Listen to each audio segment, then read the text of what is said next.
Magandang araw, Bagong Pilipinas. Narito ang Police News Express sa oras na ito.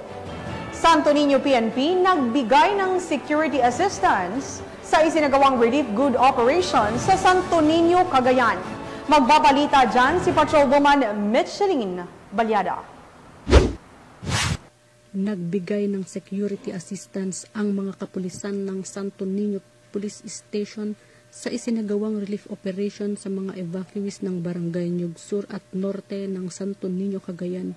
Nito lamang ika-24 ng Oktubre taong kasalukuyan. Tiniyak ng mga tauhan ng Santo Niño Police Station sa ilalim ng pamumuno ni Police Major Alberto Pestejo Jr., Chief of Police ng nasabing istasyon, ang maayos at ligtas na kalagayan ng mga apektadong residente ng lugar.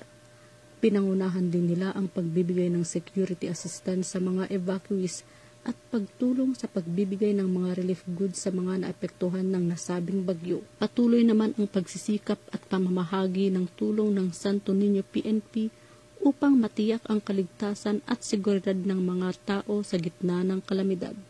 Mula dito sa Lambak ng Cagayan, ako ang inyong PNN correspondent, Patrolwoman Balyada, alagad ng batas, tagataguyod ng Balitang Pulis.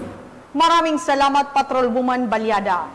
Para sa iba pang napapanahong balitang pampulisya, laging tumutok sa Police News Network, alagad ng batas, tagataguyod ng Balitang Pulis. Ako po si Patrolwoman Melanie Mapa, nagbabalita para sa Police News Express.